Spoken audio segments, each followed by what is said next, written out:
गण भाई और बहनों, मातृशक्ति को नमन।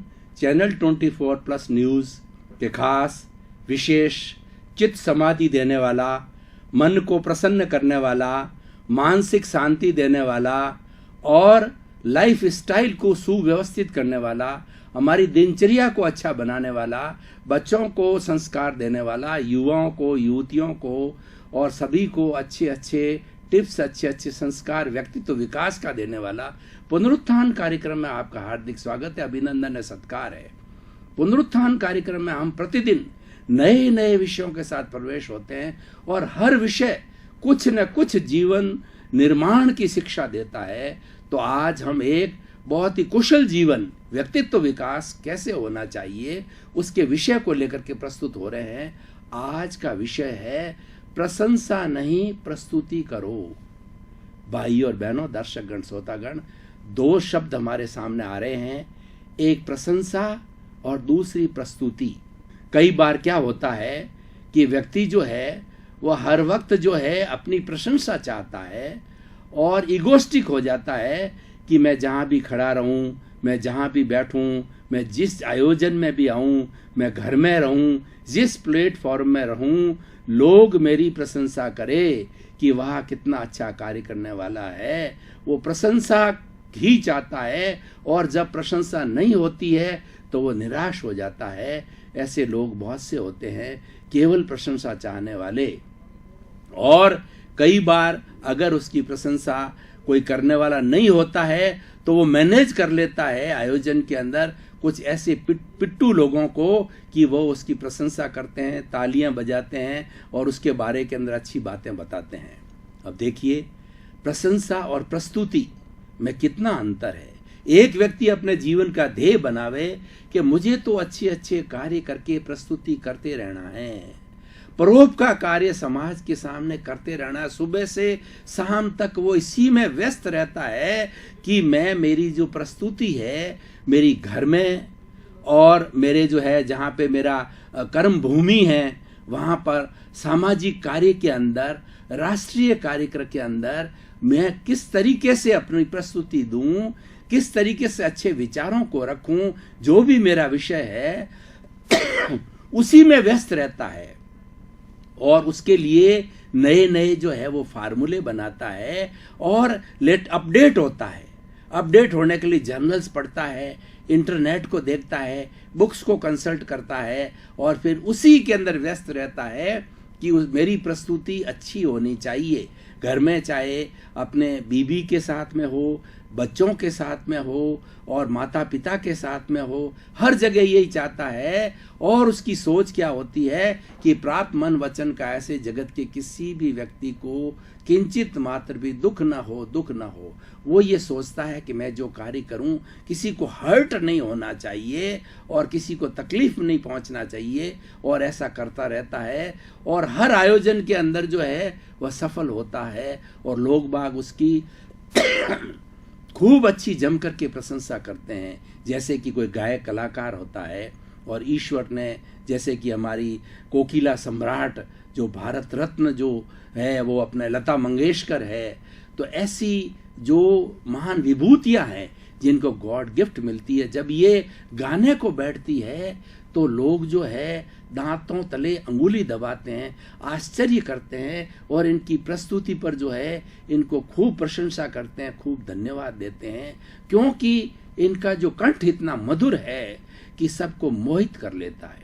उसी तरीके से हमारे जो पब्लिक प्लेसेस में काम करने वाले एडमिनिस्ट्रेटर्स होते हैं, नेता लोग होते हैं, एग्जीक्यूटिव्स लोग होते हैं, जैसे कलेक्टर है वगैरह है, हमारे जो नगर पालिका में काम करने वाले होते हैं या डिपार्टमेंट्स में काम करने वाले होते हैं, तो वो सर्व हित की बात करते हैं। उनके दिमाग में एक ही चीज रहती है, सबको न्याय मिलना चाहिए और किसी के साथ अन्याय नहीं होना चाहिए। इसीलिए उनकी वर्किंग ही ऐसी होती है कि सुबह से शाम तक चाहे फाइल आए, चाहे फील्ड का काम हो, चाहे बड़े अफसर से बात करनी हो या छोटों से काम कराना हो, हर वक्त प्रस्तुति की बात रहती है कि मेरा एक्सीलेंट प्रेजेंटेशन होना चाहिए, मैं अच्छा से अच्छा प्रस्तुत करूं, मेरी एबिलिटी को भरपूर उपयोग करूं। जो व्यक्ति सोच के साथ चलता है तो उसकी ऑटोमेटिकली प्रशंसा होती है। अब देखिए दोनों में कितना अंतर है। एक तो क्या है कि वो प्रशंसा चाहता है बिना काम किए, और दूसरा ऐसा व्यक्ति होता है केवल प्रस्तुति में जो है इंटरेस्ट लेता है, किसी प्रस्तुति की प्लानिंग करता है और प्रस्तुति के अंदर ही प्रसन्न रहता है, उसी में उसको आनंद की अनुभूति होती है। तो दोनों के अंदर देखिए प्रस्तुति करने वाला व्यक्ति सहज हो जाता है, और केवल बिना प्रस्तुति किए केवल प्रशंसा चाहता है वह व्यक्ति असहज होता है, और वह व्यक्ति बनावटी बन जाता है, उसको कई हथकंडे अपनाने पड़ते हैं, और उसके साथ साथ के अंदर फिर वह प्रशंसा को प्राप्त करता है और वो स्थायी नहीं होती है। अब मैं ये एक बात कहना चाहता हूं कि केवल प्रशंसा कराने वाला व्यक्ति, मान लीजिए शॉर्ट टर्म उसको प्रशंसा भी मिलता है, लेकिन ये टेम्परेरी है, और जो प्रस्तुति करके प्रशंसा जिसकी होती है वो परमानेंट होती है। परमानेंट नहीं, जनरेशंस टुगेदर होती है, शताब्दियां तक होती है। स्वामी रामकृष्ण परमहंस को देखिए, विवेकानंद को देखिए, महात्मा गांधी को देखिए, विनोबा भावे को देखिए, और प्रेजेंट में हमारे नरेंद्र भाई मोदी को देखिए। इनका जितनी भी जो कार्यशैली ऐसी है कि अपने अपने फील्ड के अंदर ये छाप छोड़ते हैं, और वो हमेशा हमेशा के लिए उनकी प्रस्तुति जो है प्रशंसनीय हो जाती है। इसीलिए आज के इस एपिसोड को जो है मैं आज वर्तमान के सिनेरियो से जोड़ना चाहता हूँ कि आजकल हमारे हो क्या रहा है कि लोग परिश्रम कम करना चाहते हैं, लोग अच्छी प्रस्तुति देना कम चाहते हैं, और लोग अपडेट नहीं होते और अच्छी क्वालिटी की चीज़ प्रेजेंट नहीं करते। तो ऐसे केस के अंदर वो जो है केवल प्रशंसा चाहते हैं। जैसे मैं उदाहरण के तौर पर आपको बताऊं, मान लीजिए कोई टीचर है और वो टीचर अपनी क्लास लेता है, तो टीचर जो है मात्र अपने स्टूडेंट से अपनी प्रशंसा चाहता है, तो वो टेम्परेरी है। लेकिन एक ऐसा टीचर होता है कि 45 मिनट्स तक की जो क्लास होती है उसके अंदर स्टूडेंट्स और जो टीचर के बीच में इतना तारतम्य बन जाता है, तादात्म्य बन जाता है कि दोनों को पता ही नहीं लगता है कि हमारा 45 मिनट्स का जो है पीरियड कब चला गया। दोनों को आनंद की अनुभूति होती है। जो केवल प्रस्तुति में विश्वास करते हैं वो आनंद की अनुभूति करते हैं, और जो केवल प्रशंसा के अंदर विश्वास करते हैं, प्रशंसा चाहते हैं, उनको निराशा मिलती है आगे, क्यों हर वक्त के अंदर प्रशंसा नहीं मिलती है।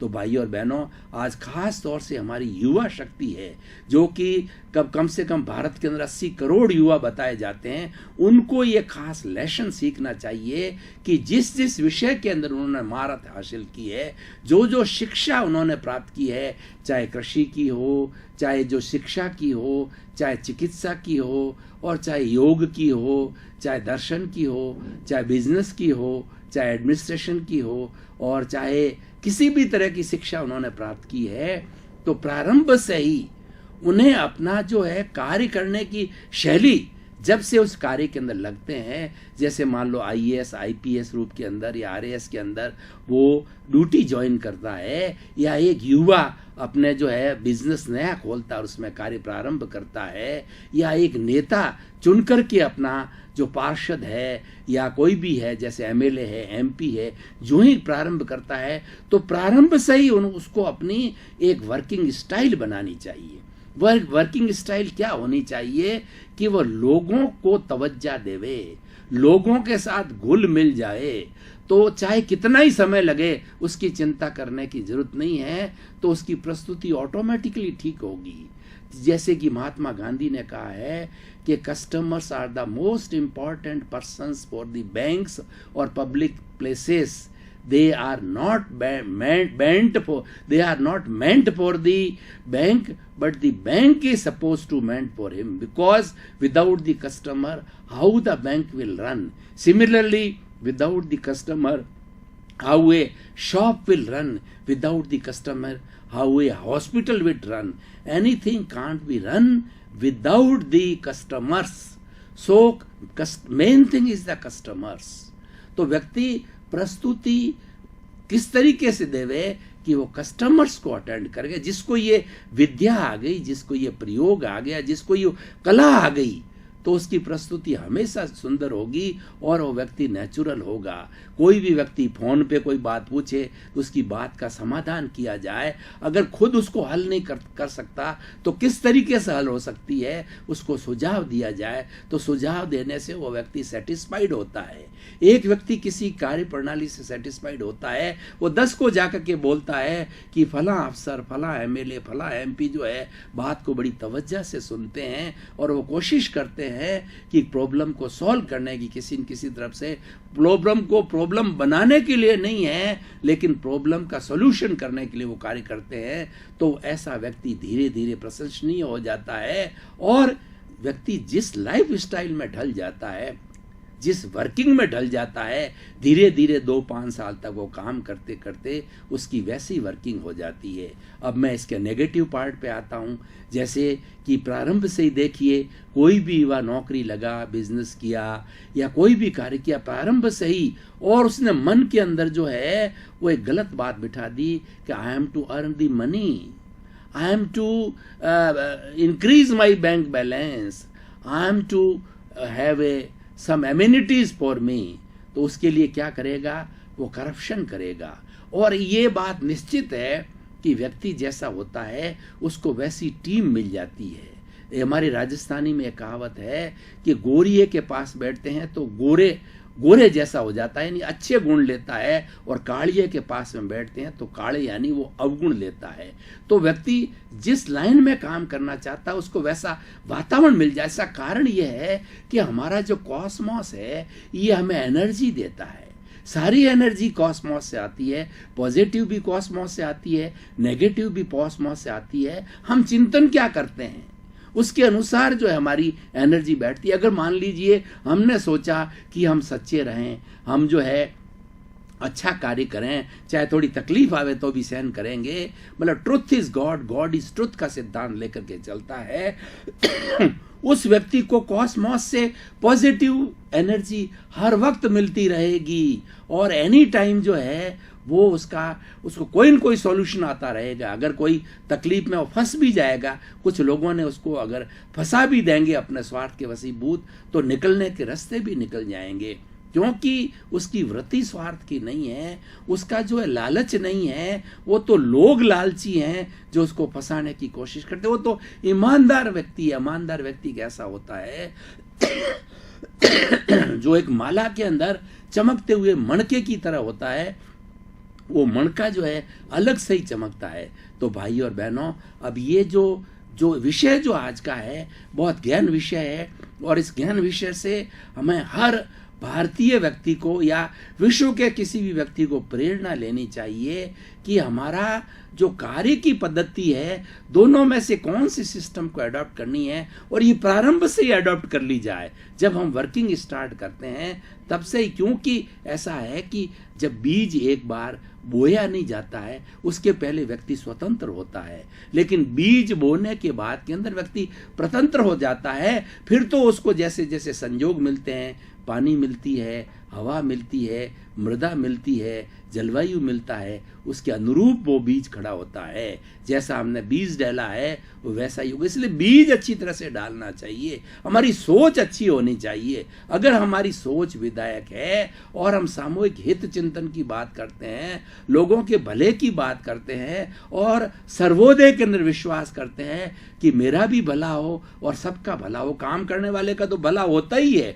नौकरी पैसे वाला है उसको 1 तारीख को अच्छी तनख्वाह मिल जाती है, बिजनेसमैन है तो उसके कस्टमर और आएंगे, बिजनेस आगे बढ़ेगा। एमएलए एमपी अगर कोई है पॉलिटिकल जो उसके अंदर, तो जब लोगों की चुनेगी तो लोकप्रिय हो जाएगा, लोकप्रिय होगा तो दूसरी बात चुन करके आएगा। और किसी भी और अच्छा डॉक्टर है तो लोग उसके पास ज़्यादा जाएंगे, और अच्छा शिक्षाविद है तो लोग उसके पास ज़्यादा जाएंगे, लोगों के द्वारा ज़्यादा बुलाया जाएगा अपना आयोजनों में। तो इस तरीके से हम निर्णय निकालें कि कौन सी पॉलिसी अच्छी है, प्रशंसा कराने की या प्रस्तुति करने की। प्रस्तुति के साथ में प्रशंसा ऑटोमेटिकली जुड़ी है। प्रस्तुति करने वाले को प्रशंसा के लिए प्रयास नहीं करना है, लेकिन जो केवल प्रशंसा चाहता है उसको सारा प्रयास करना पड़ेगा, क्यों? उसकी प्रस्तुति नहीं है, उसको तो कोई न कोई तरीके से मैनेज करना पड़ेगा, तब जाके वो प्रशंसा को प्राप्त होगा, और वो भी टेम्परेरी होगी, अस्थायी होगी। प्रस्तुति वाली जो है प्रशंसा स्थायी होगी। इसलिए भाई और बहनों, बड़ा सुंदर विषय है कि आप अपने जीवन को मोड़िए, अपने ओरिएंटेशन को सही कीजिए। और देखिए, आज हम जो है ग्लोबलाइजेशन, प्राइवेटाइजेशन, लिबरलाइजेशन, कंपटीशन के युग के अंदर जी रहे हैं। आज व्यक्ति सर्वाइव वही करेगा जो कॉम्पिटिटिव होगा अपने फील्ड के अंदर, और कॉम्पिटिटिव होने के लिए हमें प्रारंभ में थोड़ी मेहनत करनी होगी, और जब हमारी लाइफ स्टाइल जम जाएगी, जैसे एक वकील है, अगर वकील जो है वो केस जो अच्छे लेता है और उसको जरा भी ये ध्यान पड़ जाता है ये केस झूठा है, तो केस को कहता भाई मैं नहीं, किसी और वकील से करो, क्योंकि सच्चे केस को लेने में और उसको जीतने में, उसको एविडेंसेस प्रोड्यूस करने के अंदर सच्चाई को समझ जाते हैं। वकील बहुत अनुभवी होते हैं, उनको पता रहता है कि कौन सा केस जो है सच्चा है और कौन सा केस झूठा है। अगर सच्चा भी केस है तो उसको तो अपना मेहनताना, उसको तो अपनी मजदूरी वो पूरी मिलेगी, और वही उसका मूल है। और होता क्या है एक्चुअली, ये सारी बातें क्यों होती कि व्यक्ति excess of everything is bad. व्यक्ति का जो है मन में सोच है ना, जो पैसे के प्रति जो आकर्षण है, धन के प्रति आकर्षण है, उसी वजह से सारी प्रक्रियाएं गलत होती है। और अल्टीमेटली वो आकर्षण किस काम का? आखिर तो व्यक्ति का जो कार्य होगा पूजा जाएगा। व्यक्ति कर्म से मान होता है, जन्म से मान नहीं होता है। वह प्रस्तुति कैसी देता है उसके अनुसार मान होता है। तो भाई और बहनों, दर्शकगण, श्रोतागण, हमारे पुनरुत्थान कार्यक्रम की परंपरा है, हर विषय को जो है हम कसौटी पर कसते हैं और हम देखते हैं कि ये हमारा विषय समाज के अंदर कितना रिलीवेंट है, इससे लोगों का कितना भला होगा और इसकी प्रासंगिकता क्या है, सामाजिक उपयोगिता क्या है।